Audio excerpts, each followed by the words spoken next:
नमस्कार, मैं हूं प्रतिभा मिश्रा। भारत की बात देखने वाले तमाम दर्शकों को 79वें स्वतंत्रता दिवस की हार्दिक शुभकामनाएं।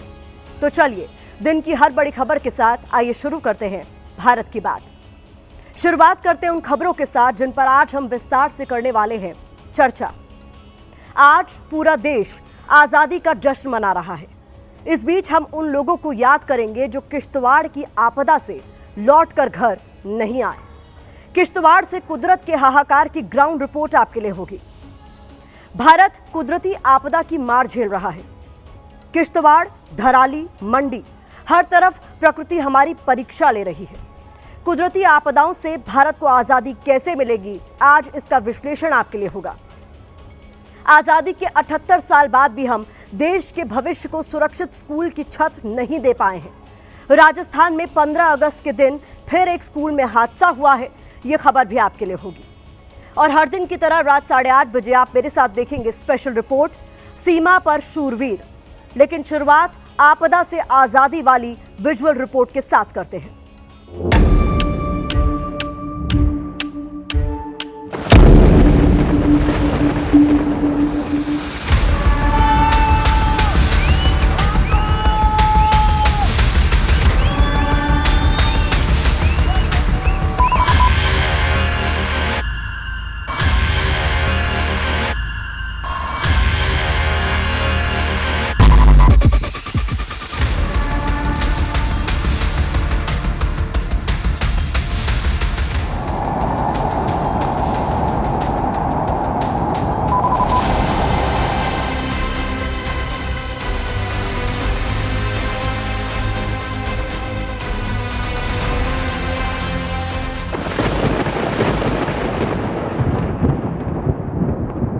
आज पूरा देश 79वें स्वाधीनता दिवस का जश्न मना रहा है। लाल किले की प्राचीर पर पीएम मोदी ने 12वीं बार तिरंगा लहराया है। 15 अगस्त के दिन अक्सर एक गीत काफी ज्यादा गूंजता है जिसके बोल हैं, कुछ याद उन्हें भी कर लो जो लौट के घर ना आए। ये गीत वैसे तो देश की आजादी में भूमिका निभाने वाले स्वतंत्रता सेनानियों की याद दिलाता है, लेकिन आज इस गीत का जिक्र हम आजादी के सिपाहियों के लिए नहीं बल्कि उन भारतीयों के लिए कर रहे हैं जो जम्मू कश्मीर के किश्तवाड़ से लौटकर घर ना आए। जम्मू कश्मीर के किश्तवाड़ में बादल फटने के बाद आई तबाही में मृतकों का आंकड़ा लगातार बढ़ता जा रहा है। तबाही की जो तस्वीरें सामने आ रही हैं वो आजादी के जश्न के बीच सभी भारतीयों की आंखों में आंसू ला रही हैं। इसीलिए हम आज सवाल पूछ रहे हैं कि आखिर देश को कुदरती आपदा से आजादी कब मिलेगी। हालांकि इसका जवाब भी हम लोगों को ही देना है, क्योंकि जब तक हम कुदरत को गुलाम समझकर उसका दोहन करते रहेंगे तब तक कुदरत के क्रोध का शिकार होते रहेंगे। क्योंकि जब तक हम कुदरत के साथ संतुलन बनाना नहीं सीखेंगे तब तक हमें बिना आपदाओं के खतरे के जीने की आजादी नहीं मिल सकेगी।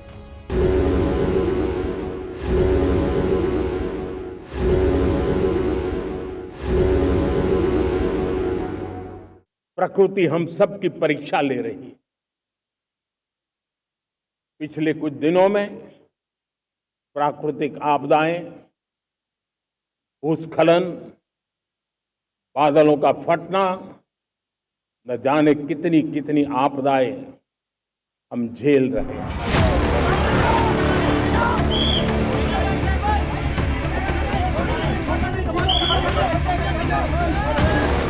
हमें अपनी धरती, नदियाँ, पहाड़ों, पेड़ पौधे और जीव जंतुओं के साथ अपने संबंधों में भी परिवर्तन करना होगा। आज हर भारतीय गर्व से सिर उठाकर तिरंगे को सलाम कर रहा है। आजादी के 78 साल पूरा होने का जश्न मना रहा है। लाल किले पर भारत की आन बान और शान का दृश्य नजर आ रहा है। लेकिन स्वतंत्रता दिवस की शान के बीच जम्मू कश्मीर के किश्तवाड़ से शोक की तस्वीरें आ रही हैं।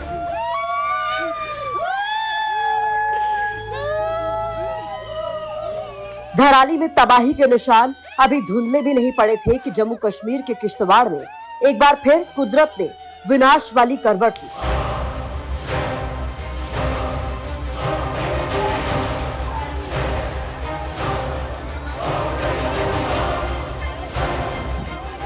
बादल फटने की शक्ल में पहाड़ों से तबाही उतरी और सब कुछ अपने साथ बहा ले गई।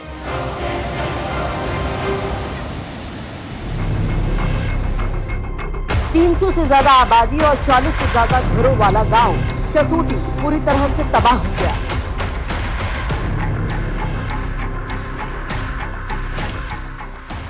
चौदह अगस्त को दिखा ये मंजर कुछ ऐसा ही था जैसा कुछ दिन पहले 5 अगस्त को धराली में दिखा था।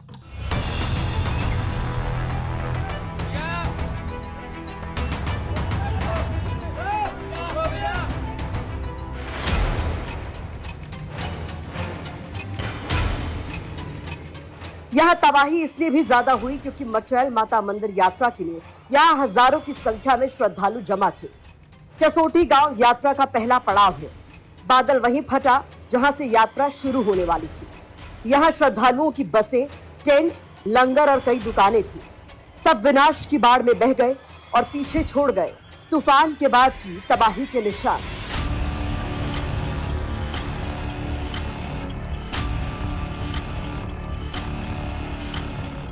जब बादल फटकर यहाँ के लोगों के लिए आफत बनकर बरसा तो उस समय यहाँ पर ये जो मेरे पीछे आप इलाका देख रहे हैं, यहाँ पे एक होटल था और उस होटल को चलाती थी कविता। कविता भी उस समय अपने होटल में ही थी जब ये बादल फटा और यहाँ के पूरे इलाके को अपने साथ बहा कर ले गया। बाद में मैंने जैसे पीछे देखा था फट फट पड़ा, ऐसे ही कुछ होने लगा। मैंने कहा हवा तेज हो रही है, टींडे गिर जाएंगे मेरे ऊपर। फिर माता रानी ने मुझे बचाया, मुझे उधर आगे फेंक दिया उन्होंने। उधर से मैंने पीछे देखा है तो इधर से मलबा आ रहा था। आज वो यहाँ अपना आशियाना तलाशने आई हैं, लेकिन अब जो है यहाँ पर जो कुछ है वो मलबे का ढेर है, जो कुछ है वो यहाँ पर बड़े बड़े पत्थर हैं।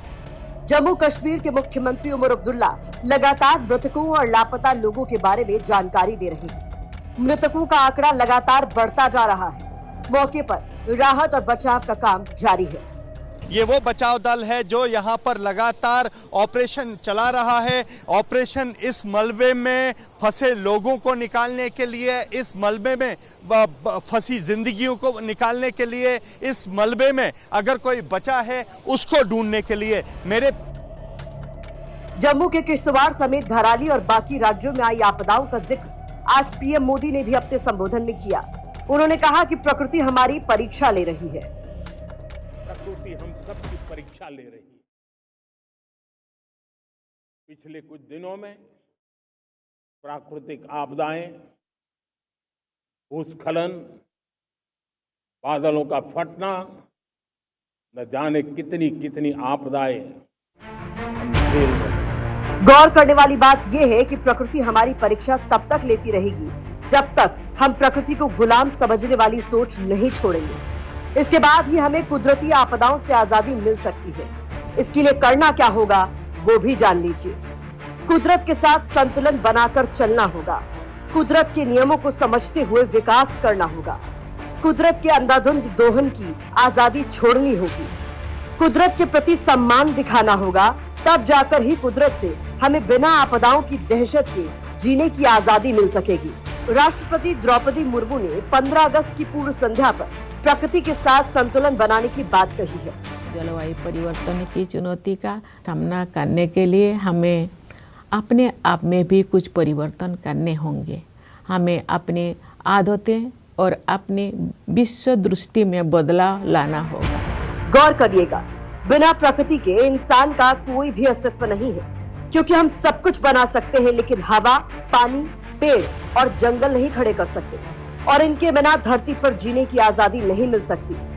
इसलिए जरूरी है कि प्रकृति के साथ खिलवाड़ बंद कर उसे भी अपनी जगह पर बने रहने की आजादी देनी होगी। तब जाकर ही मानवता को कुदरती विनाश के खतरे से आजादी मिल सकेगी।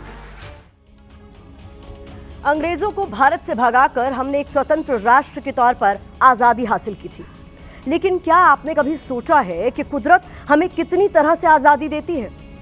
आजादी की शक्ल में हम कुदरत से जीने के लिए क्या क्या हासिल करते आए हैं, आज इस विश्लेषण के तहत हम आपको बताने जा रहे हैं। कुदरत हमें असीमित हवा में सांस लेने की आजादी देती है। कुदरत हमसे बदले में कुछ लिए बिना असीमित मात्रा में पानी देती है। हालांकि पीने के पानी के भंडार असीमित नहीं है। कुदरत हमें विकास के नाम पर अपने दोहन करने की आजादी देती है। यही नहीं, कुदरत हमें अपने सीने पर पहाड़ों पर निर्माण की शक्ल में मशीनें चलाने की आजादी देती है। कुदरत की गोद में हम अपनी बड़ी बड़ी इमारतें और मकान खड़ा करने की आजादी पाते हैं, लेकिन जब हम इस आजादी का गलत इस्तेमाल करते हैं, आजादी के नाम पर कुदरत से संतुलन बनाने के सारे नियम भूल जाते हैं, तब क्या होता है? तब तबाही की तस्वीरें सामने आती हैं, कभी किश्तवाड़, कभी धराली, तो कभी मंडी की शक्ल में।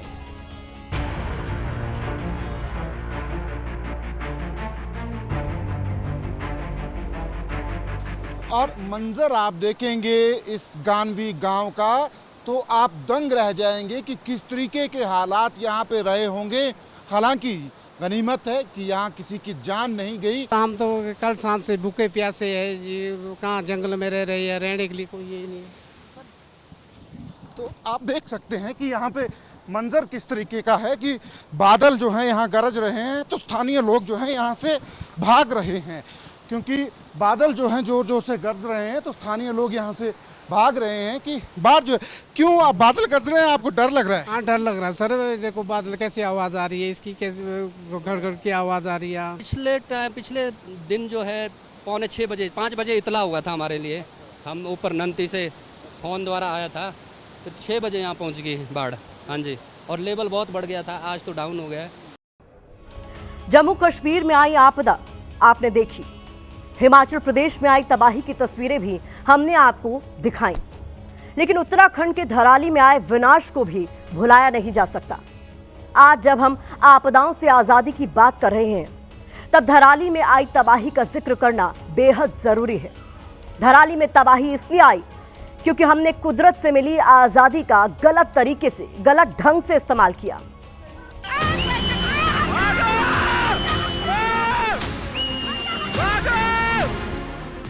कुदरत से मिली आजादी का जब मनमाने ढंग से इस्तेमाल होता है, तब धराली जैसा भयावह दृश्य दिखाई पड़ता है।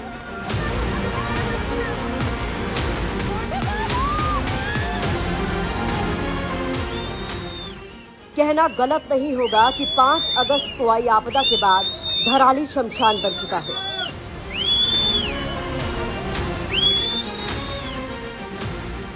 आपदा से पहले भागीरथी नदी के किनारे जो धराली गांव बसा था, अब वहां मलबे का रेगिस्तान है।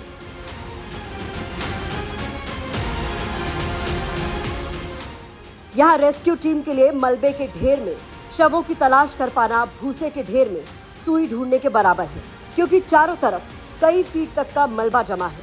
लगातार हो रही बारिश और रास्तों में रुकावट की वजह से आधुनिक मशीनें अब भी धराली नहीं पहुंच पाई हैं। ऐसे में यहाँ रेस्क्यू अब नामुमकिन सा हो गया है। प्रशासन के लिए सबसे बड़ी जो चुनौती है वो ये झील है, और आप देख सकते हैं कि झील किस तरीके से फैलती जा रही है, क्योंकि लगातार रात में सुबह बारिश होती है, कुछ देर के लिए बारिश थमती है, लेकिन जैसे ही बारिश होती है झील में जो पानी का बहाव है वो तेज हो जाता है, झील फैलना शुरू हो जाती है। धराली को धरातल से मिटाने के पीछे बहाना कुदरती आपदा का बना, लेकिन इसके पीछे असल कारण वो दोहन था जो सालों से कुदरत से खिलवाड़ के नाम पर चल रहा था। कुदरत ने यहाँ गांव बसाने के लिए अपने जंगल दिए, पानी दिया, लेकिन लोगों ने पेड़ काटकर घर बना लिए, नदी के किनारे होटल बसा लिए। अंजाम आपदा की शक्ल में देश ने देखा। कुदरत से मिली आजादी का हनन हुआ तो अस्तित्व ही मिट गया। हमारी जो विकास की अवधारणा है, अगर वो कुदरत के दोहन पे ना चले, कुदरत के साथ मित्रस्य भाव पे चले, मतलब प्रकृति के मूल्यों को केंद्र में लेके विकास की अवधारणा प्रेषित करी जाए, तो विकास की अवधारणा रहेगी। वैज्ञानिक मूल्यों के साथ वो चले तो विकास की अवधारणा रहेगी। फिलहाल कुदरत का संदेश यही है कि थम जाओ इंसान, वरना कुदरत बना देगी शमशान। अब वक्त है इस खबर पर सोशल मीडिया के ओपिनियन का। तो यूजर्स इसको लेकर लिख रहे हैं, इंसान की प्रकृति के दोहन की भूख मासूम लोगों की जान ले रही है। सरकार के अंधे विकास ने पहाड़ों को तबाह कर दिया है। यूजर्स लिख रहे हैं कि विकास के नाम पर पहाड़ों को क्यों काटा गया। आगे बढ़ते हैं और दूसरी खबर का रुख करते हैं। यह खबर देश के भविष्य की छत से जुड़ी है। ठीक सुना आपने। जिस दिन हमारा देश आजादी के 78 साल पूरा होने का जश्न मना रहा है, खुशियां मना रहा है, उस दिन राजस्थान से स्कूलों में हादसे की 2 खबरें सामने आई हैं। उदयपुर में निर्माणाधीन स्कूल की एक छत का हिस्सा गिरने से बच्ची की मौत हुई है, जबकि राजस्थान के ही बूंदी में एक निजी स्कूल में 15 अगस्त के कार्यक्रम के दौरान फॉल सीलिंग का एक हिस्सा गिरा, कुछ बच्चे जख्मी हो गए। इससे पहले भी देश के दूसरे राज्यों से स्कूल की छतें गिरने की घटनाएं सामने आती रही हैं। सवाल यहां पर वही है कि आजादी के 78 साल बाद भी हम देश के भविष्य को सुरक्षित छत क्यों नहीं दे पा रहे?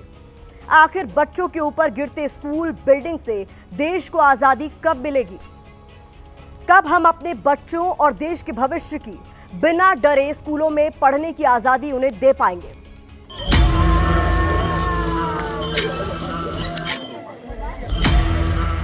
राजस्थान की भजन लाल सरकार क्या सिर्फ भजन कर रही है? क्यों वो लगातार स्कूलों में हो रहे हादसों को रोक पाने में नाकाम साबित हो रही है? ये भी हो सकता है कि उसे ऐसा दर्द और चीख पुकार सुनने की आदत हो गई है।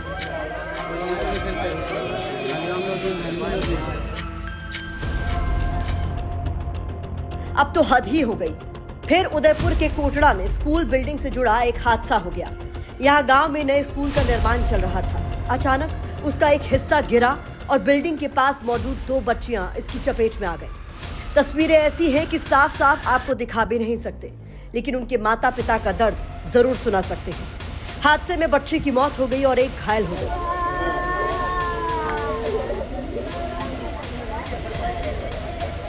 पीएमश्री योजना के तहत सीनियर सेकेंडरी स्कूल की निर्माणाधीन बिल्डिंग है। उसमें पास में आज कोई बच्चे खेल रहे थे।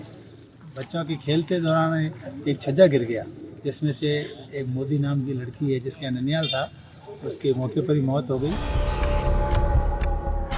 जानकारी के मुताबिक बच्ची स्कूल में नहीं पढ़ती थी, लेकिन स्कूल निर्माण की गुणवत्ता पर सवाल तो फिर भी खड़ा होता है। आखिर सरकार कैसे स्कूल बनवा रही है जो टिक नहीं पा रही? अगर स्कूल में बच्चे होते तब क्या होता? क्या सरकार के पास अच्छे स्कूल बनवाने के लिए पैसे नहीं हैं?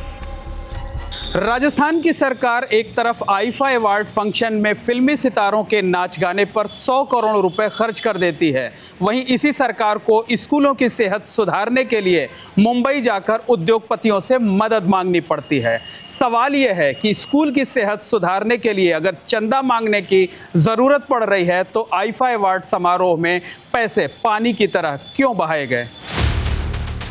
अब तो आप समझ ही गए होंगे कि भजन लाल सरकार बच्चों की सुरक्षा को लेकर कितनी संवेदनशील है। यह हाल तब है जब राज्य की सरकारी क्या निजी स्कूलों का निर्माण भी सवालों के कटघरे में है।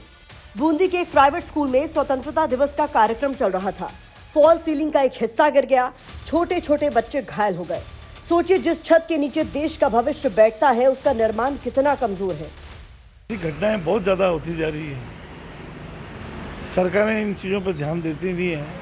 पुराने जर्जर अवस्था के स्कूल बने हुए हैं, बिल्डिंगें बनी हुई हैं, सोशल एक्टिविटीज़ की कारोबार हैं। ऐसी परिस्थितियों में गवर्नमेंट को ध्यान दे देना चाहिए। झालावाड़ हादसे के बाद सरकार ने स्कूलों के हालात सुधारने के बड़े बड़े दावे किए थे।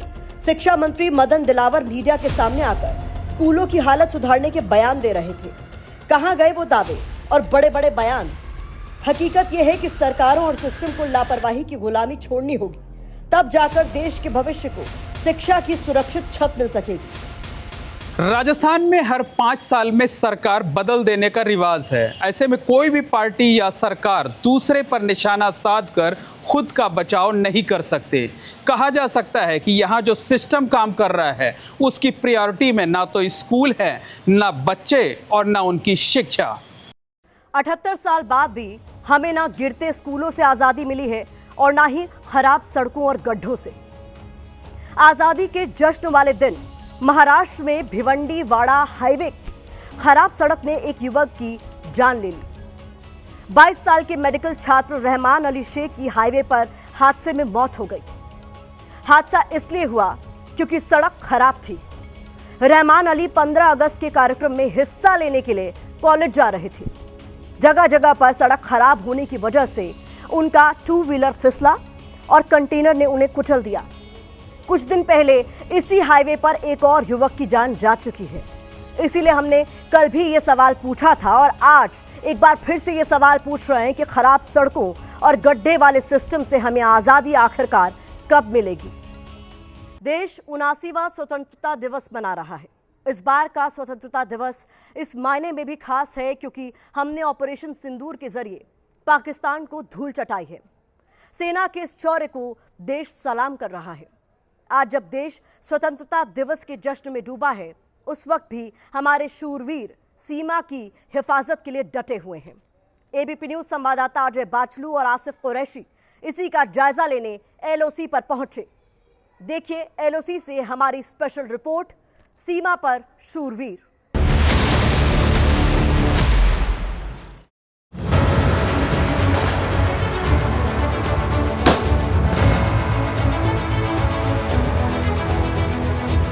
ऑपरेशन सिंदूर जारी है और तैयार है भारतीय सेना पाकिस्तान के हर नापाक साजिश का मुंह तोड़ जवाब देने के लिए। भारत माता की जय, भारत माता की जय। ऑपरेशन सिंदूर के बाद जो पेट्रोलिंग है वो कई गुना बढ़ा दी गई है क्योंकि खतरा ये है कि दोनों देशों की सेनाएं जब आमने सामने होंगी उसका फायदा उठाकर घुसपैठिए सरहद पार करके अंदर आने की कोशिश करेंगे।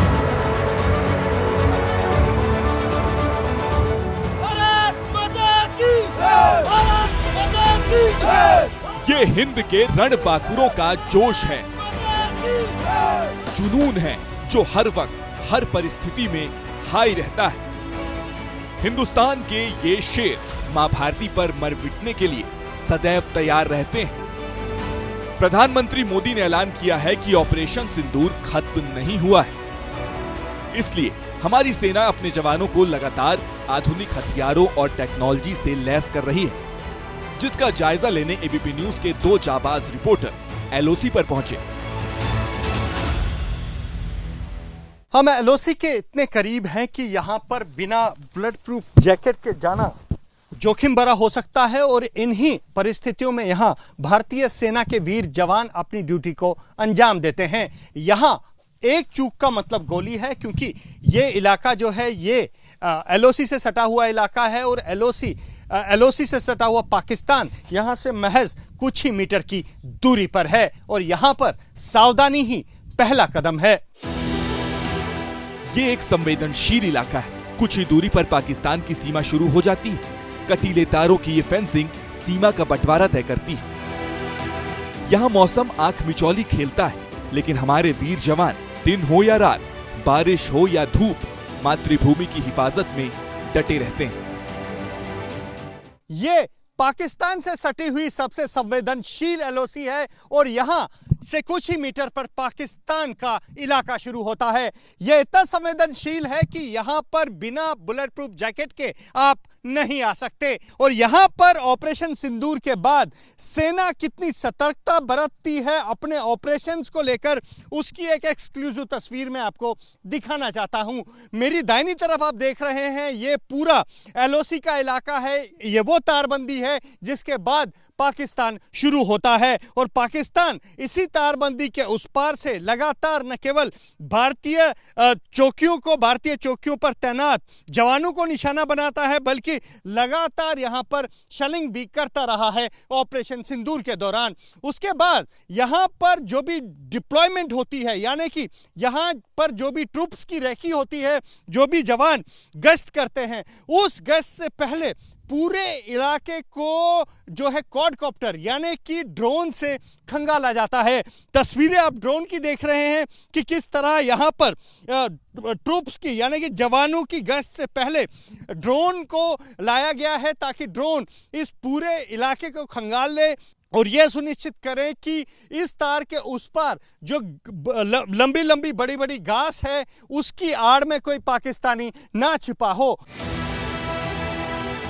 पहलगाम हमले के आतंकी 3 महीने तक ऐसे ही घने जंगल में सेना से छिपे बैठे थे, लेकिन अब कोई आतंकी सेना को चकमा नहीं दे पाएगा क्योंकि सेना को मिल गया है रोबोटिक म्यूल यानी मल्टी यूटिलिटी लेग इक्विपमेंट। किसी डॉग की तरह दिखने वाले इस रोबोट को पाकिस्तान की नापाक गतिविधि पर नजर रखने के लिए सेना ने पहली बार लाइन ऑफ कंट्रोल पर उतारा है। भारतीय सेना ने एलओसी पर पहली बार म्यूल को इंट्रोड्यूस किया है। मतलब अब भारतीय सेना में यह रोबोट म्यूल जो है वो भारतीय सैनिकों के साथ सीमा की सुरक्षा करेगा। बता दूं यह म्यूल आधुनिक कैमरों से लैस है और इस म्यूल पर लगे कैमरों की मदद से भारतीय सेना के जवान दुश्मन की हर नापाक साजिश पर नजर रखते हैं। इसके साथ ही इस म्यूल का इस्तेमाल यहां एलओसी में अलग अलग ऑपरेशंस में भी किया जाता है। इस म्यूल का इस्तेमाल रूम इंटरवेंशन, मतलब अगर कोई आतंकी किसी कमरे में छिपे हुए हैं तो उन आतंकियों को ट्रैक करने के लिए, उन पर नजर रखने के लिए इस म्यूल को कमरे में भेजा जाता है और यह म्यूल अपने ऊपर लगे कैमरों की मदद से उन आतंकवादियों की हर एक गतिविधि को ट्रैक करता है। इसी के साथ ही इस म्यूल का इस्तेमाल यहां एलओसी पर आतंकी ठिकानों को ध्वस्त करने के लिए भी किया जाता है, क्योंकि इस म्यूल में 10 किलो पेलोड उठाने की क्षमता है। मतलब यह म्यूल 10 किलो का पेलोड उठा सकता है और एक जगह से दूसरी जगह ले जा सकता है। जंगल में छिपे आतंकी हमारे जवानों पर घात लगाकर हमला करते हैं, इसलिए बदली रणनीति के तहत आतंकियों को उनके अंजाम तक पहुंचाने के लिए यहाँ तैनात जवानों को खास ट्रेनिंग दी जा रही है। इतना ही नहीं, इन जवानों को दुश्मन के इलाके में घुसकर सबक सिखाने के भी गुण सिखाए जा रहे हैं। देखिए सामने कि ये जंगल का इलाका है और यहाँ पर सुरक्षा बल जो है वो मूव कर रहे हैं और सामने आप देखिए टारगेट दिया गया है आतंकियों का और इन आतंकियों पर लगातार फायर हो रहा है। और इसी बीच में इसी फायरिंग की आड़ में जो है कुछ जो भारतीय सेना के जवान हैं वो किस तरह से क्रॉल कर ताकि दुश्मन की गोलियों की जद में ना आए, ऐसे में क्रॉल करके ये भारतीय सेना के वीर जवान यहां से निकलते हैं और दुश्मन को चारों तरफ से किस तरीके से घेरा जाता है, ये एक नई रणनीति है जिसके तहत भारतीय सेना यहां जम्मू कश्मीर के जंगलों में काम कर रही है। हिंदुस्तान जानता है पाकिस्तान एक कायर मुल्क है जो सामने से नहीं पीठ पीछे हमला करता है, इसलिए सेना हर पल अलर्ट मोड पर है। आधुनिक ड्रोन से पूरे इलाके की मॉनिटरिंग की जाती है। हर दिन फायर एंड मूव ड्रिल होती है। एलओसी पर कई जगह मोटार शेल लॉन्चर भी तैनात किए गए हैं। इतना ही नहीं, जंगल में आतंकियों के ठिकानों को कैसे मिट्टी में मिलाना है, इसकी भी ट्रेनिंग जवानों को दी जा रही है। ये भारतीय सेना के जवान हैं जो इन जंगलों में आ रहे हैं और इन जवानों को ये खबर मिली है कि यहाँ पर कुछ आतंकी इन बंकर्स में छुपे हुए हैं, जिसके बाद ये बंकर डिस्ट्रॉय ऑपरेशन यहाँ शुरू किया है और रॉकेट लॉन्चर लेकर किस तरह से ये जवान आगे बढ़ रहे हैं, एहतियातन आगे बढ़ रहे हैं। तस्वीरें आप एबीपी न्यूज पर देख रहे हैं। मैं एलओसी पर हूं और एलओसी का इलाका आप देखिए इसी तरीके के जंगल का इलाका होता है। यहां पर लगातार फायरिंग जो है वो हो रही है सुरक्षा बलों की तरफ से, क्योंकि अंदेशा ये भी होता है कि इन बंकरों में आतंकी छिपे हैं और वो वापस फायर करें। और यहां पर आप देखिए कि किस तरह अब बंकरों की तरफ ये आतंकी बढ़ रहे हैं और यहां पर फायर जो है वो किया गया है और उससे पहले यहां पर विस्फोट जो है वो यहाँ फेंके गए हैं इस बंकर की तरह, ताकि ये देखिए विस्फोटक में जो है ये इस बंकर तबाह हो गया और अब ये भारतीय सेना के जवान यहाँ पहुंचे हैं और यहाँ पर इस बंकर को निस्तनाबूद किया है, नष्ट किया है और अब दूसरे बंकर की तरफ ये लोग जा रहे हैं। जम्मू कश्मीर में पिछले कुछ समय में देखा गया है कि जंगलों में छिपे आतंकी सुरक्षा बलों को या उनके काफिलों को निशाना बनाते हैं।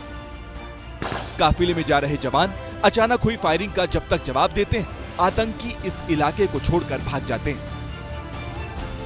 इसलिए सैनिकों के काफिले की सुरक्षा में लगी रोड ओपनिंग पार्टी यानी आरओपी में कुछ बड़े बदलाव किए गए हैं। पारंपरिक तौर पर रोड ओपनिंग पार्टी में सेना की जिप्सी तैनात होती थी, लेकिन अब लाइन ऑफ कंट्रोल पर सेना के किसी भी काफिले के साथ जिप्सी नहीं, आधुनिक ऑल टेरेन व्हीकल और बुलेट प्रूफ आर्मर्ड को तैनात किया गया है। इसकी मदद से जवान सेकेंडों में आतंकियों के हमले का जवाब दे सकते हैं। ये एक आर्माडो व्हीकल है जो रोड ओपनिंग पार्टी में शामिल है और जैसे ही दुश्मन जो है यहाँ पर फायर करता है, किस तरह से ये भारतीय सेना के जांबाज दुश्मनों के दांत खट्टे करने के लिए यहाँ उतर रहे हैं, आप देख सकते हैं। दरअसल आप जो सामने का इलाका देख रहे हैं, ये इलाका जो है, ये इलाका जंगल का है जहाँ पर संदिग्ध आतंकी छुपे हुए हैं और यहाँ पर लगातार जो है इन जंगलों की आड़ में रहकर ये लोग फायर कर रहे हैं और इसी फायरिंग के आड़ में जो है वो सेना के दुश्मनों को निशाना बना रहे हैं। इस आर्माडो वाहन के सबसे ऊपर जो है वो एक मशीन गन जो है वो तैनात रहती है, माउंटेड मशीन गन होती है, LMG होती है और उस LMG के उसमें आड़ में जो है लगातार फायर दिया जाता है उन जवानों को जो यहाँ पर दुश्मनों का लोहा लेने के लिए तैयार हैं, क्योंकि भारतीय सेना पहले ही साफ कर चुकी है कि ऑपरेशन सिंदूर अभी जारी है और ऑपरेशन सिंदूर से पहले किस तरह से यहाँ तैयारी की है भारतीय सेना ने इस तरह के नए वाहनों को बेड़े में उतारकर, ताकि दुश्मनों की कब्रगाह वहीं बनाए जाए जहां से वो भारतीय सेना को निशाना बना रहे हैं।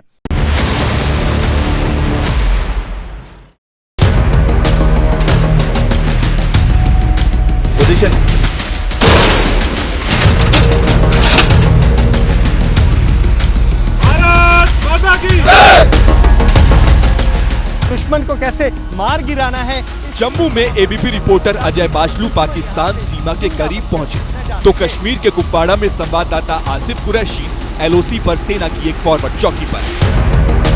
सीमा पर दुश्मन के साथ साथ अगर सबसे बड़ी चुनौती है वो सरहद पार से होने वाली घुसपैठ है।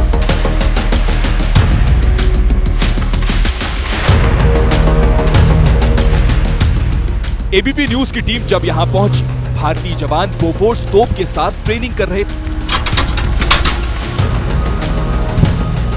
भारतीय जवान हर मौसम में हर दिन इसी तरह अपनी ट्रेनिंग को अंजाम देते हैं ताकि किसी भी वक्त दुश्मन के नापाक इरादों का माकूल जवाब दे सके। जहां बाकी देश आज स्वतंत्रता दिवस मना रहे हैं, वहीं हम सरहद पर खड़े हैं जहां पे जवान किस तरीके से आज के दिन भी तैयारी में लगे हैं, किस तरीके से अपनी ड्रिल को अंजाम दे रहे हैं, ये हम दिखा रहे हैं।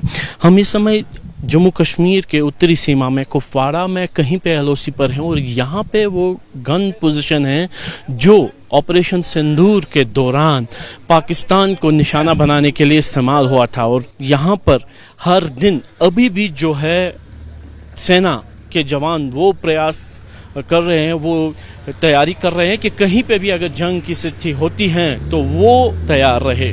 ऑपरेशन सिंदूर को तो फिलहाल सस्पेंड कर दिया गया है, लेकिन ज़मीनी हकीकत यही है कि जंग के बादल अभी भी थमे नहीं हैं। इसीलिए सेना की तरफ से जो तैयारी है ज़मीन पर वो बिल्कुल वैसी ही है जैसे ऑपरेशन सिंदूर के दौरान थी। चकिया मूवमेंट दिखता है तो पार्टी को होल्ड किया जाएगा और इलाकों को डीपली सर्च किया जाएगा। किसी को कोई शक। ऑपरेशन सिंदूर के बाद भारतीय सेना ने अपनी पेट्रोलिंग भी पहले से ज्यादा बढ़ा दी है। जंगल में जवान एक कतार में आगे बढ़ते हैं। इस दौरान हर हलचल पर इनकी नजर होती है। इनकी निगाह से कुछ नहीं छिपता। दुश्मन कितनी ही कोशिश कर ले, भारत माता के इन सपूतों के होते वो कभी अपने इरादों में कामयाब नहीं हो पाएगा। सीमा पर दुश्मन के साथ साथ अगर सबसे बड़ी चुनौती है वो सरहद पार से होने वाली घुसपैठ है, जिसको रोकने के लिए एंटी इन्फिल्ट्रेशन ग्रिड तो पहले से काम कर रहा है, जिसमें सबसे प्रमुख जो है वो ये कटीली बाड़ है जो पूरी LC पर लगी है। इसके साथ साथ जो सर्वेलेंस इक्विपमेंट इस्तेमाल होते हैं, चाहे उनमें ड्रोन हो, थर्मल इमेजिंग डिवाइसेस हो, या फिर सबसे प्रमुख जो सेना के जवान यहाँ पे तैनात हैं, वो इन पहाड़ियों के चप्पे चप्पे को हर दिन खंगालते हैं। दिन में 3 बार पेट्रोलिंग करते हैं ताकि ये सुनिश्चित किया जा सके कि कहीं सरहद पार से बैठे हुए जो आतंकी हैं वो बाढ़ काट के अंदर तो नहीं आए, या फिर दुश्मन कहीं फायदा उठाकर अंदर आने की कोशिश तो नहीं कर रहा है। हर मौसम में ये पेट्रोलिंग जारी रहती है और खासतौर पर ऑपरेशन सिंदूर के बाद जो पेट्रोलिंग है वो कई गुना बढ़ा दी गई है, क्योंकि खतरा ये है कि दोनों देशों की सेनाएं जब आमने सामने होंगी उसका फायदा उठाकर घुसपैठिए सरहद पार करके अंदर आने की कोशिश करें। स्नाइपर्स पोजीशन जंगल में भारतीय जवान इस तरह घुल मिल जाते हैं, किसी को पता ही नहीं चलता यहाँ कोई मौजूद भी है। ये खुद को पूरी तरह जंगल के परिवेश में ढाल लेते हैं। इस तरह ये बड़ी आसानी से यहाँ होने वाली दुश्मन की हर हरकत पर नजर रख सकते हैं।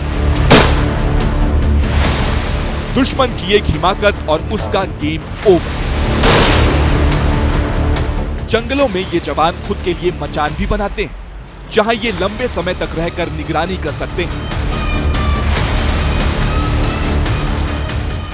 ये वो स्नाइपर्स हैं जो भारतीय सेना यूज करती है सरहद पर दुश्मन को निशाना बनाने के लिए। ये ड्राको स्नाइपर राइफल है, ये नाइट विजन स्कोप के साथ एक और है। चूंकि सरहद पर माहौल तनाव का है, तो इसीलिए जो लगातार जवान करते हैं, टारगेट प्रैक्टिस करते हैं, ताकि अगर किसी भी तरीके के दुश्मन की हलचल हो तो उनको निशाना बनाने में वो सक्षम है। जवानों की जो ये ड्रिल हैं वो लगातार जारी रहती हैं, जंग का समय हो या फिर शांति का समय, तो दोनों ही समय में इस तरीके का जो है ड्रिल जारी रहता है। ऑपरेशन सिंदूर के दौरान पाकिस्तान ने अपने ड्रोन से हिंदुस्तान पर तबाही मचाने की कोशिश की थी, लेकिन भारतीय सेना ने उसके मंसूबों को पूरी तरह फेल कर दिया था। दुश्मन का ड्रोन भारतीय जमीन पर गिरा तो था, लेकिन हवा में ही निस्तानाबूद होकर। भारतीय सेना भी अब फॉरवर्ड पोस्ट पर आधुनिक ड्रोन से नजर रख रही है। इनमें नाइट विजन कैमरे लगे होते हैं और ये सेना को रियल टाइम इंफॉर्मेशन देते हैं। सरहद पर इलेक्ट्रॉनिक वॉरफेयर जो अब नए जमाने की जंग है, किस तरीके से लड़ी जा रही है आप यहाँ पे देख सकते हैं। हम एक फॉरवर्ड पोस्ट पे इस समय हैं और आसपास का इलाका जो है वो धुंध से घिरा हुआ है और इस मौसम में घुसपैठ हो सकती है, दुश्मन की हलचल हो सकती है, इस बात का पूरा अंदेशा रहता है। और यहाँ पे एक ड्रोन के जरिए इस बड़े इलाके पे नजर रखी जा रही है। ये एक वो ड्रोन है जिसको टेरर ड्रोन कहते हैं, यानी इसको एक पोस्ट के ऊपर 80 मीटर की ऊंचाई तक भेजा जा सकता है। ये बिल्कुल रियल टाइम इंफॉर्मेशन जो है वो नीचे कमांड एंड कंट्रोल सेंटर में देता है। ऑपरेशन सिंदूर के बाद सेना ने दुश्मन के ड्रोन हमलों से बचने का एक सटीक इंतजाम भी कर लिया है। ऑपरेशन सिंदूर के बाद जो बात सामने आई है वो ये है कि जितने भी फॉरवर्ड एरियाज है वो ज़्यादा निशाने पर रह सकते हैं, ड्रोन के जरिए उन पर हमला हो सकता है। और चूंकि ऊपर से होने वाला हमला जो होता है वो आम जवान को समझ नहीं आता, इसीलिए इस तरीके के जो ट्रंचेस है वो पूरे कैंप में बनाए जाते हैं, पूरे फॉरवर्ड पोस्ट में बनाए जा रहे हैं और इनके ऊपर से कवर करके जो है जवानों के लिए पूरा घूमने के लिए इसी तरीके के ट्रेंचेस हर पोस्ट पे बनाए जा रहे हैं, ताकि दुश्मन की तरफ से होने वाली आर्टिलरी शेलिंग और ड्रोन के जरिए भी अगर हमला हो तो कैसे बचा जा सकते है। ये जो ड्रोन है ये भारतीय सेना का ही ड्रोन है और इस तरीके के ड्रोन जो है सर्वेलेंस के साथ साथ वो आर्म्ड ड्रोन भी हो सकते हैं और इसी वजह से जो है इस तरीके के ड्रोन का इस्तेमाल भारतीय सेना तो कर रही है, लेकिन दुश्मन भी इस तरीके के ड्रोन का इस्तेमाल करके इन पोस्ट को ऊपर से निशाना बना सकता है। तो इस बात को रोकने के लिए ही जो ट्रंच है, ट्रंच बनाकर यहाँ पे जवानों के लिए मूवमेंट रखी जाती है। इन जवानों का जोश हाई है, ये अपने वतन पर मर मिटने के लिए हर पल तैयार है। जब तक माँ भारती के ये वीर बेटे सीमा पर डटे हैं, उसकी निगहबानी कर रहे हैं। दुश्मन की क्या मजाल वो हिंदुस्तान की तरफ आंख उठाकर भी देख सके। भारत माता की जय! भारत माता की जय! आतंक हो, आपदा हो या दुश्मन का आक्रमण, ये सेना ही है जो हर वक्त हर मोर्चे पर मुस्तैद रहती है। इसीलिए भारत की बात भी सेना के जज्बे को सलाम करता है। तो आज मेरे साथ इतना ही। आप देखते रहिए एबीपी न्यूज।